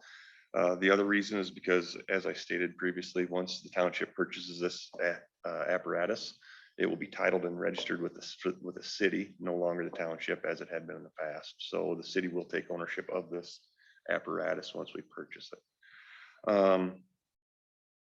And this purchase agreement is also beneficial for the future purchasing of the city of Marion when we look forward to replacing other engines, things like that. So the addition to this, the oversight of my part was I was focused mainly on the purchase agreement and trying to get this done. As you may have seen in my notes, there is a steel increase coming September 1 to a lot of automobile manufacturers. Pierce made me aware of this, but I had also heard from other manufacturers they're going to be getting the same increase September 1. It would be a $14,000 cost savings on this apparatus to have this stuff finalized by September 1. The oversight I saw was, besides the purchase agreement, we have to enter a contract to purchase as well with Pearson Reliant, and that is what needs to be done and completed by then. So what I'd be looking to add onto this previous memo and such would be a resolution, not only to move forward with the purchase agreement of no more than $775,000, but to approve payment of items with this, so we can enter into a contract with them by September 1 if we have these all tied up. Amal, would you like to say more? Yes, of that? the resolution will include authorizing making payment not to exceed the amount Right. for Thursday. Yes. Okay, so it'll be to approve payment for no more than $775,000 for that apparatus.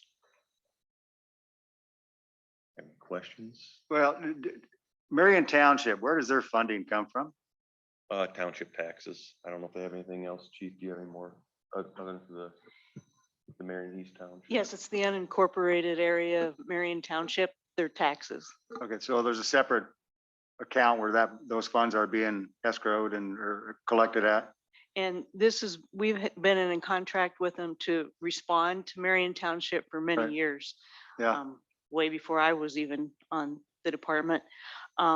So we had a contract with them where they pay us so much per year to respond out to them. But we've changed that in hoping to get this engine, that they will buy an engine for us every 20 years as our contract. I know I've heard the name Marion Township, but Yes. just to show you my ignorance, I'm really not familiar with exactly what Marion Township means. It's actually 74 square miles that we respond to outside of Marion. So it's really part of the county. Yes, it's part of the county. Every county's broken into. Yeah, certain every town county. So this sections is and Marion Township, townships. and this is funds that are coming from the county being Correct. paid in the township, which our fire department supports. Yes, by state law, each township has to provide fire protection Okay, and cemetery care. okay, So all right, thank you. Randy?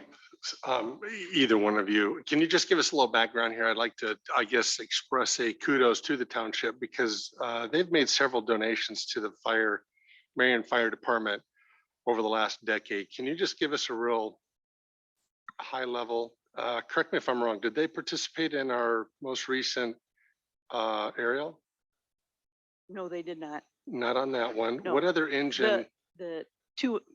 The sister engines we bought in 2015, they bought one of those. That's correct. Thank you. I knew that they had purchased one of them. So the township's been very Over 30 active. years, they've, well, more than 30 years, they've always provided 2 township trucks, and then we had the city trucks.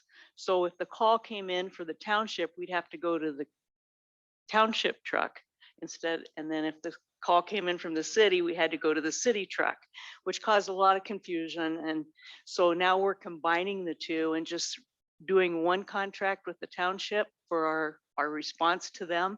They pay all personnel costs for every call we go on, every fire. But instead of them paying us a stipend every year, they're just going to buy us one fire truck with the cost that a fire truck is now. I think that's fair. Yeah, I just wanted to kind of highlight that.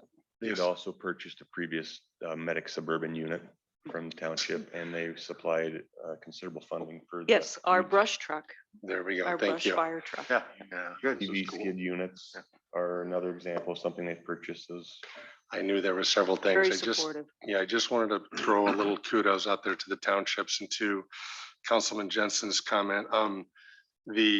So the way the states are broken up in Iowa is they're broken up into states and then each state, or excuse me, into counties, and then each county is broken up into townships. So the township for Cedar Rapids is Rapids Township. Marion is relatively Marion, but sometimes those names do not run identical to those, so they can be a complete different township. But that also comes into play, the 2080 agreements, where the larger municipalities go in for backup and assistance to that. So I just wanted a little shout out to the Marion Township. We're very grateful for them, and they do have tax revenues, and they also have bequeaths as well. So if people want to leave behind monies, sometimes townships are called out on those as well too. So thank you.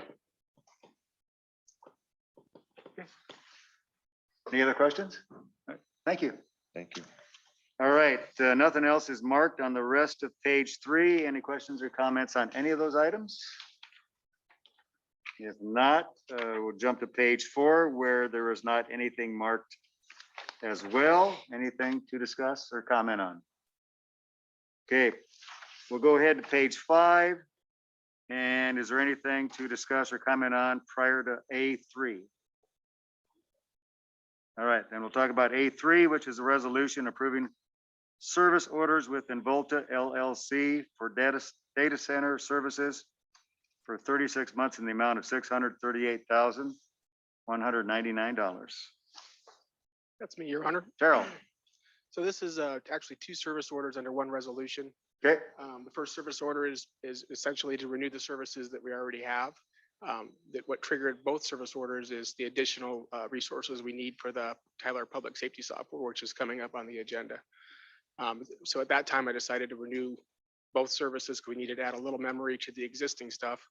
But I did keep them on 2 separate service orders. That way we could track costs continually for the cost for the Tyler software. okay, so the one we're talking about initially under A3, that's just a renewal of the current services with Renewal Involta, and additional for the public safety software. and A4 is the additional. Yep, and A4 is the, that one there is to just renew support for voice. So we have voice support for our phone system through Involta, and that's primarily for the critical components that connect to the 911 system for 12 months. And then we have a few servers that we have not migrated to Involta that we do a backup through Involta for those. And I put those on their own service order on a 12-month term instead of a 36-month term, because our goal is to get those servers migrated in the next 12 months. And then we'll be looking at a new phone system next year. So if we should go that direction, we'll be able to end that contract in 12 months instead of 36.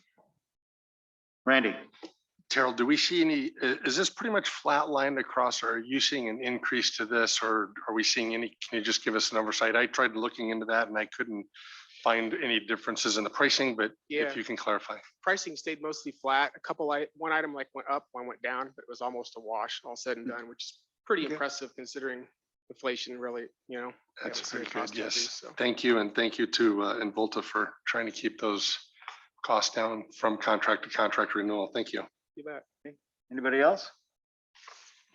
All right, we'll jump ahead to page 6.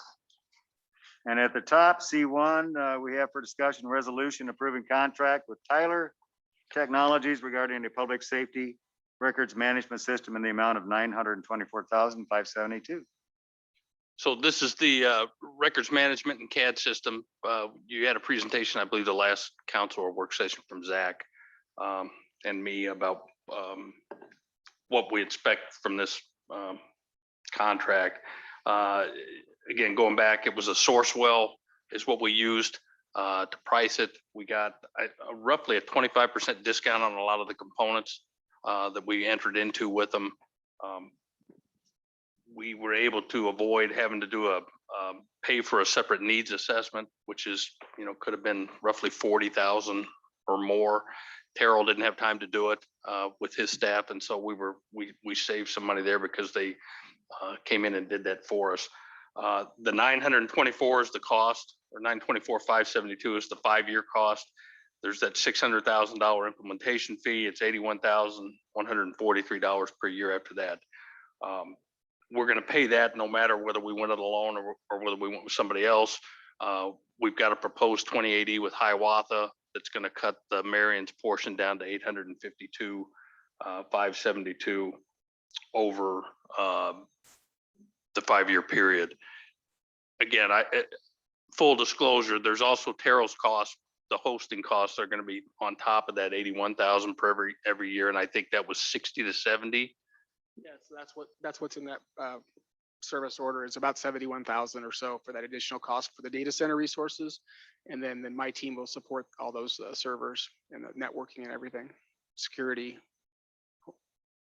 Okay, I are think these that are these numbers basically the same as what we have discussed previously? Yeah. Okay, Yep. no It's time change. to All right. Get approval. Okay, any questions on this?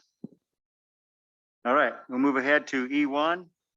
And this is a public hearing regarding a public improvement project to construct the Indian Creek and Dry Run Creek sanitary trunk sewer capacity improvements, funding of the final site specific design, final route, site selection to acquire land for the project by purchase, and if necessary, to authorize the use and acquisition of property by eminent domain. Who's covering this one?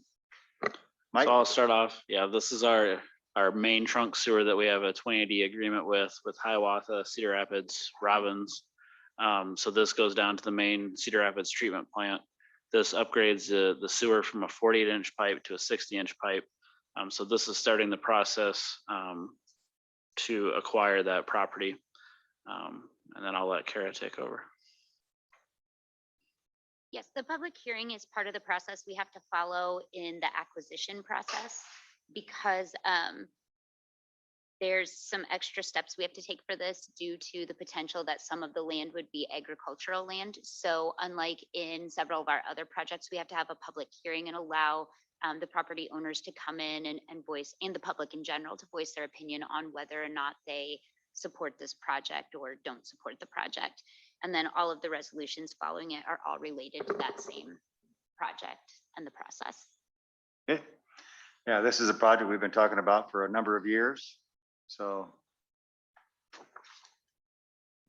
any questions or comments? Okay, and that, anything else on this page anybody needs to discuss? Most of these, I guess, are all related to this sanitary trunk sewer project. So we'll go ahead on page 7, the top item for discussion, motion to approve the project calendar regarding the South 31st Street and Highway 100 traffic signals. So this is a project where we got $500,000 from the Traffic Safety Improvement Program that the DOT is reimbursing the city. We did a joint application with Lynn County. Lynn County did the design for us with us overseeing that. And so now we're ready to approve the plans and release them on Friday after City Council approves the plans on Thursday so that we can get this project bid. They'll order the materials and then it'll be a spring start. So the engineer's estimate is $568,318.25. $500,000 of that will be reimbursed through the TSIP program. Sealed bids will be received September 14th and council consideration of September 23rd.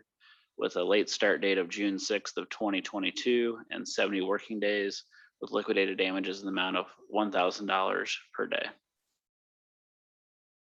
Okay. Any questions? All right, E7 through E7 and E8 are not marked. Any questions on those two? If not, we'll go down to E9, public hearing regarding the Marion Aircom Park Sanitary Sewer Extension Project. Yep, so on Thursday, we'll have a public hearing regarding the bids that we received. So we had 3 bidders. The low bid was from Rachi Construction at $298,974.20. There's 47 working days and there is a $4,000 per day disincentive for when the runway is actually closed.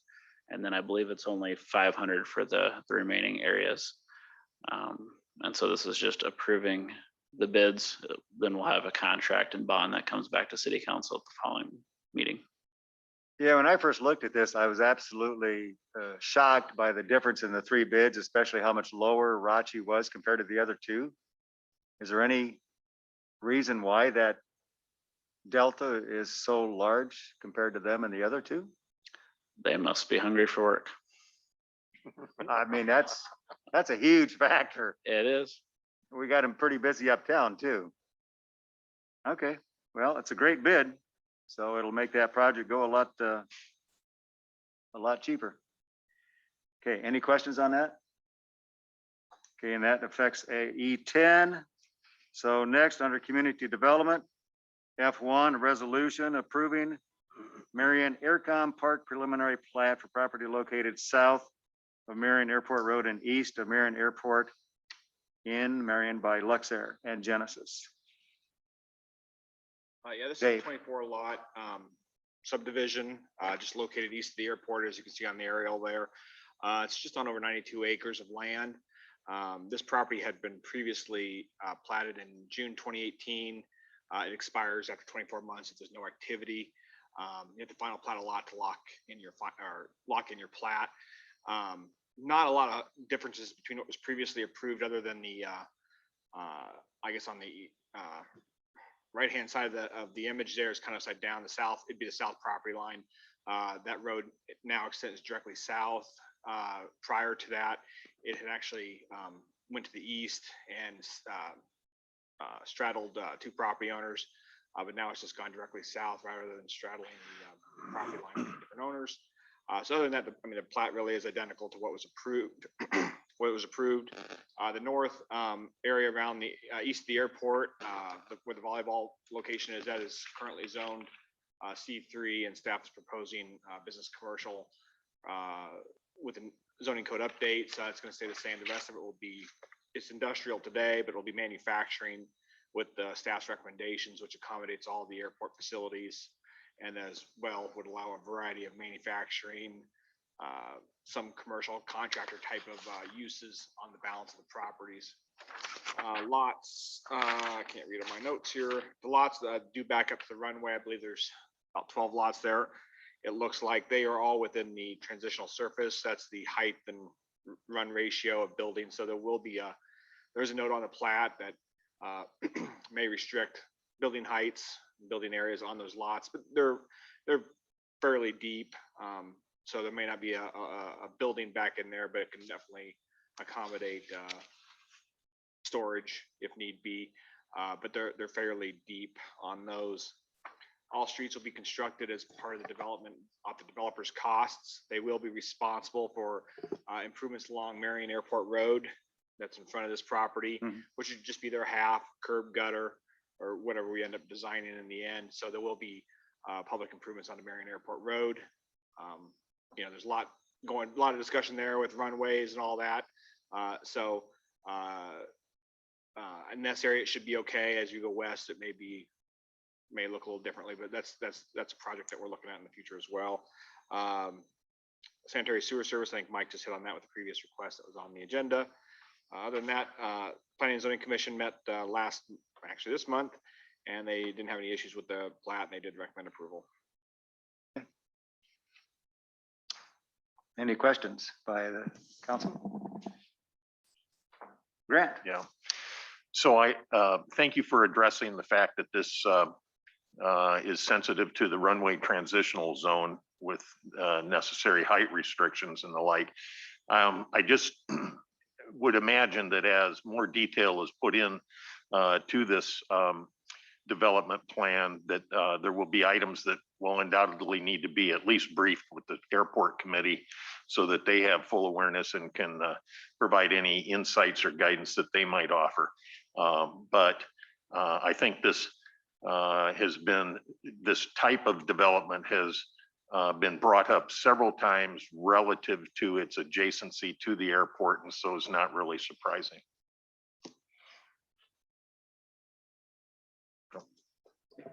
I think we should probably mention, and I'll bring this up, just our former city council member, Paul Draper, had the vision that if there was ever a time when the airport was going to be shut down, as it will for the sanitary sewer, that'd be a great opportunity for citizens to take their cars out there on the runway and get them up to speed. So I'm in. that was a vision by Paul Draper, and I'll just let it go at that. Mustang Club of Eastern Iowa would love to hear that. Fundraiser. charge Mustang people to Club, speed Corvette down. Club, maybe there's some opportunity there. So anyway, we'll throw that out there.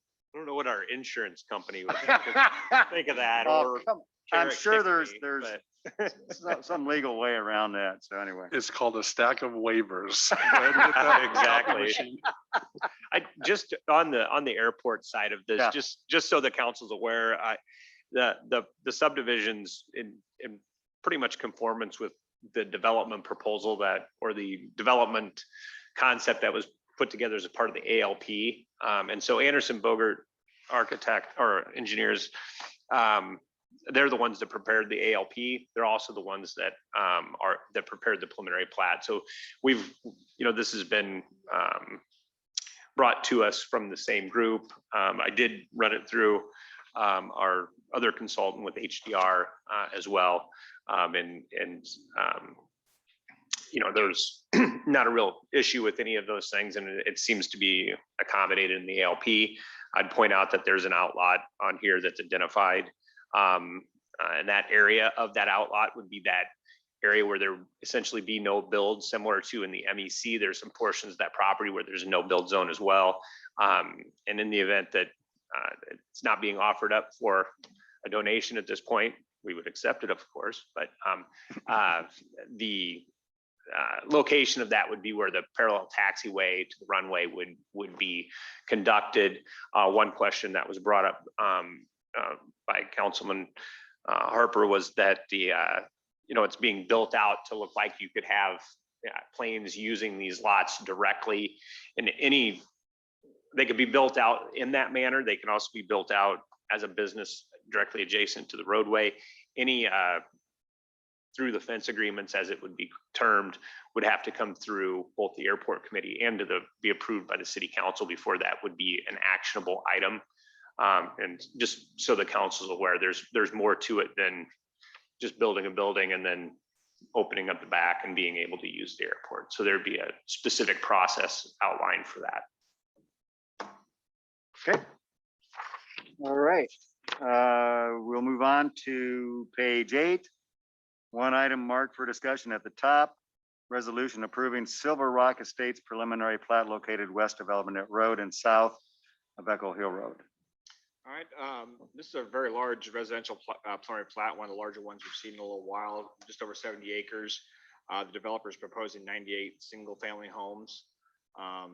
Usually we see a little condo component to a lot of these projects lately, but this is dedicated just to single family homes, ranging from your fairly standard 1/3 acre lots up to 3/4 of an acre, which is quite a large lot, larger lots than we've seen lately.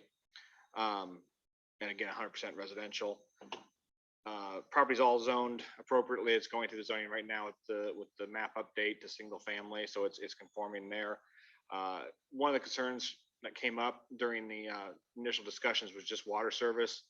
Todd Steigerwalt, the water manager, he had some concerns regarding pressures out there as we get further and further away from our towers and increase the elevation. Obviously, pressure becomes an issue. He had some language in there he'd like regarding just maintaining pressure. If pressure is an issue, that's a private system that has to be installed by the individual homeowners or by an association to be formed to meet their water pressure needs.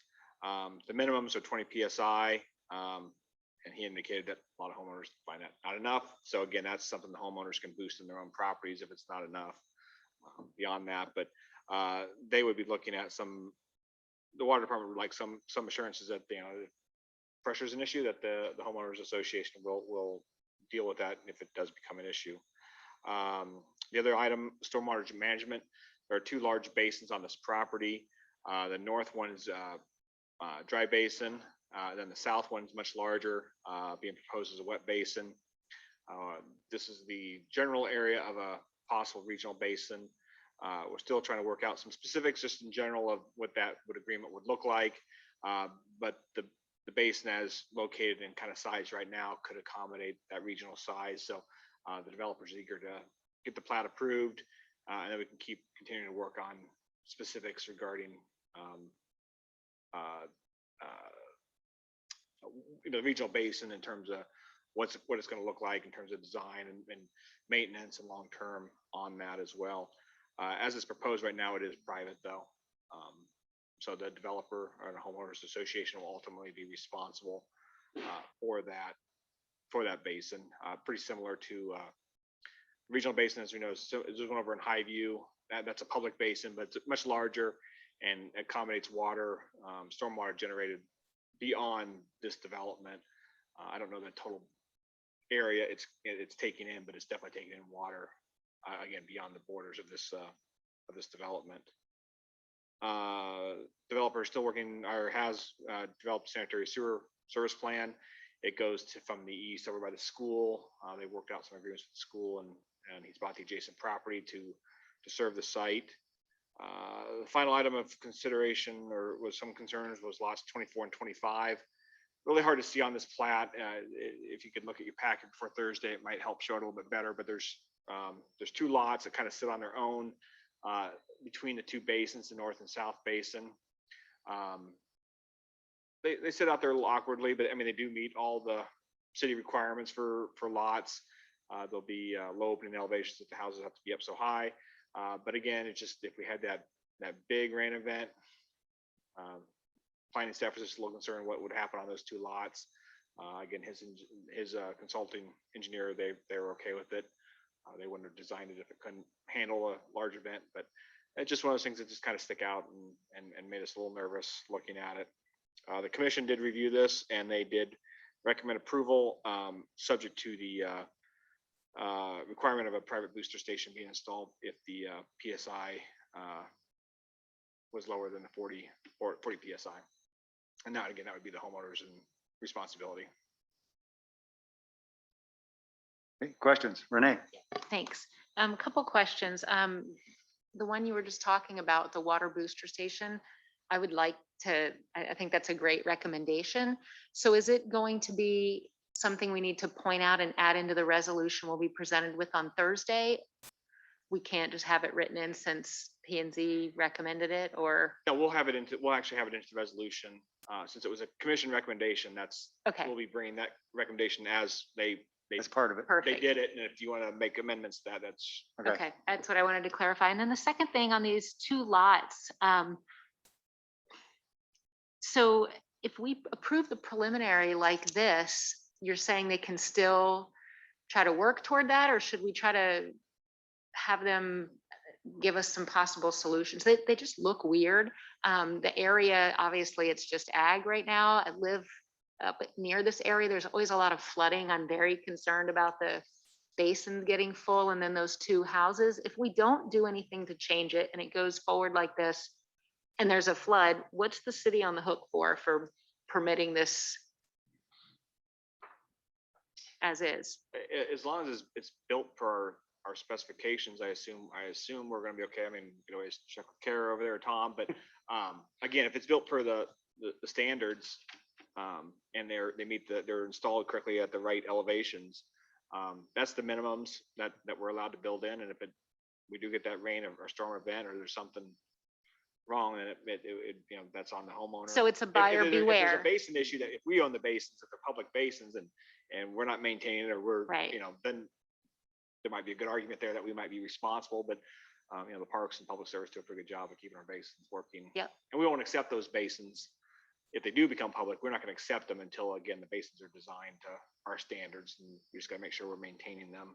So buyer beware, and as proposed, these will be private detention basins. The south one is currently proposed to be private. The north one is proposed. But the north one's dry. The north one is dry. I mean, Right. it's going to fill up during a storm event like any Sure. basin, but yeah, it'll be grassed and mowed. So. Gotcha. Thank you. Yeah, I'm assuming those two lots that Renee's referring to are similar to the lots across from Indian Creek Country Club, where you've got certainly the potential under very, very heavy rains of having water come up into your backyard, but maybe not into the house. Is it kind of similar to that scenario? Yeah, I think so. But I think the Darren and engineering department, he had absolutely no qualms about these lots or concerns. And the consultant's engineer had no concerns with these lots. It's a big area. I think it's more of an aesthetic. It's an aesthetic issue. And it's just one of those things. You're taking two bigger bodies of land that hold water and you're channeling them down. It just raises concerns. So Dave, one more question. This wet basin that we're talking about, that's a regional wet basin. I've heard some other people say this area is going to be having a pond there. Is this a wet basin that will always, once it's developed, always hold water? And if so, then what kind of depth may it hold? It's labeled as a private wet detention basin. So it'll be a pond. It will hold water All the time? all the time. Okay. They call it 6 acre feet of storage, which Mike can define for us if we need to, but it'll always hold water. It's being designed to hold water. This is it's a substantial amenity. I mean, it's gonna be like the Robbins Pond, I think is what a lot of folks would say, with the lots backing up to it. As was indicated, that it's being oversized, and we have, past agreements where we would actually, we've entered into to pay for the oversizing. And so with the preliminary plat, we won't have all those details worked out, but as we move forward, we'll get those details put together and activated. As it's in the CIP currently that the city would build this project. So having a developer do it, there's certainly a benefit to us. And the conversation at this point is that they would be fronting the cost and picking up portions of that through fees paid back over time. So, but we're at the preliminary plat stages. The expectation that we have is that the first phase will be implemented, which would be north of the plat here. North is to the right. I'm drawing a blank on the name of that east-west street, Air something, I think, Airway or something. But they'll final plat north of that this year, and then we'll work out the details on the detention basin as we move through into the winter, and by spring we should have all that kind of panned out. Yeah, if we look, I mean, we look at the size of this development and you look at the amount of land that is there for the dry basin and the wet basin, it's a pretty significant chunk of that. So it'll certainly add something to that area as well. Absolutely. I wanted Okay. to add on the basin, with the two basins, right now, this is all farm field, and there's a county subdivision to the south. There may be a few folks on here Thursday. They've always had a lot of water issues going, somehow making some 90-degree turns to their development, but they've always had a lot of concerns when the basins are installed. I mean, they're still gonna get the same amount of water, but again, it's gonna be controlled. We'll be able to hold it a little bit longer, still gonna release the same amount, but it's all gonna be how fast it gets released. So they definitely won't have that. So I think this development will help the water situation, the stormwater situation to the south in this area. Okay. But I think one of the things that we want to stress though is that while it will help, this will not solve the problem that exists out there. And I think a lot of folks may be confused that it will. I mean, our hope is that it will significantly reduce the peak events because we have something detaining the water before. But the situation out there off Don Drive, they get a lot of water through that area. And I don't know that we would be able to build anything that would really fix that problem 100%, but this would certainly help. And Mike, I don't want to put my engineering hat on, but that's the way Darren says it anyway. So. Well, I think the people south of this development will look forward to it being developed as it's laid out there, because it's certainly it's got to give them a little more peace of mind and some help from some of those heavy floods. Absolutely. Will. So the wet basin is going to be private, or is that going to be public? Private. Private. So what's in place, or what can be put in place to make sure that it's maintained correctly? Because you keep saying HOA, but if they don't have an HOA in this neighborhood, or it dissolves or whatever, is there something that can be put in place to make sure that it's maintained correctly and we don't have an overgrown pond like we have on Grand Avenue? Yeah, there should be an HOA established for the maintenance of the grounds around it. Should be, but that's not a guarantee. Well, there's something in there that says they have to have an HOA and maintain it, because they could collect money for it and never have a good maintenance plan in place. At this point, it's a preliminary plat. Those details would be worked out at the final platting. Sure. So right now, this just provides them the opportunity to move towards a final plat. So just with how important you're saying it is for the area for the regional attention, I want to make sure that, kind of why I bring it up now is to make sure that if something in place. You're gonna have a much more detailed stormwater analysis. So I mean, the sizing can change. Things can change a little bit once their engineer gets after it a little bit more in detail, but it at least designates a 10 acres for potential stormwater. So we're identifying the area, and it lets them move forward, like Tom said. And prior to any final plat, prior to any phase of the final plat coming forward, we'll have an MOU on that regarding the responsibilities and what it will look like. So, which is worrying me with the importance of it if it's private, that it's not maintained.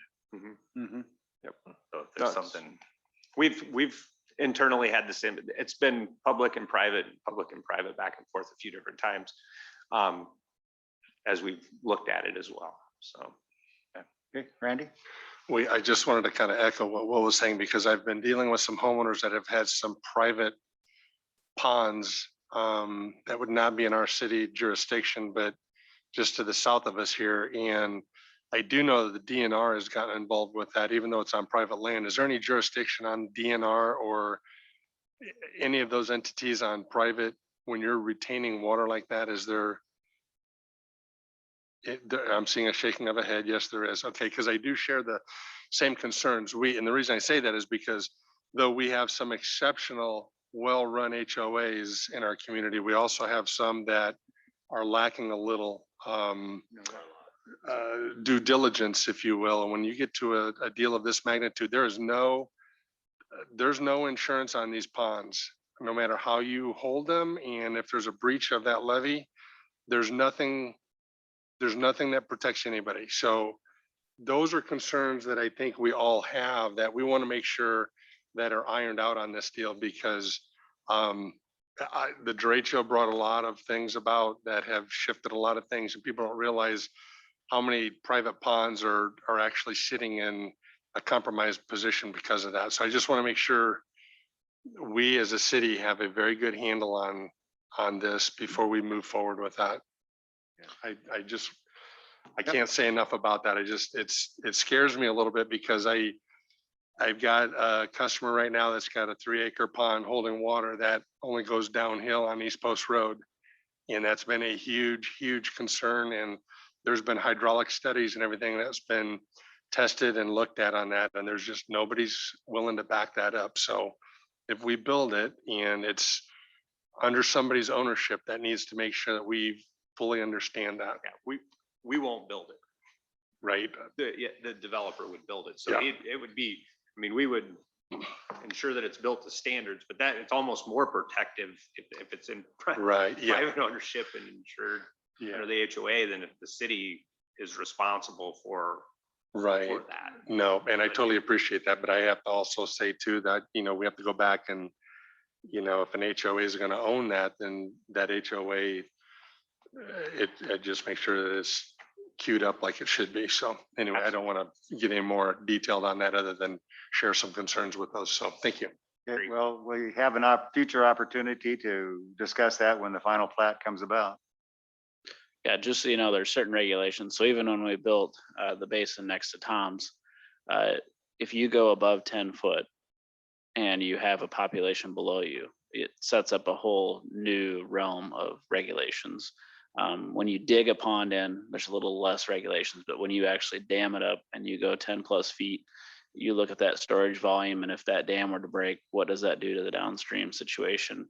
And the DNR does get involved with that, and you have to have proper permits and things that I have designed dams in the previous that you have to deal with that. And, we talk about 100-year and 500-year storms.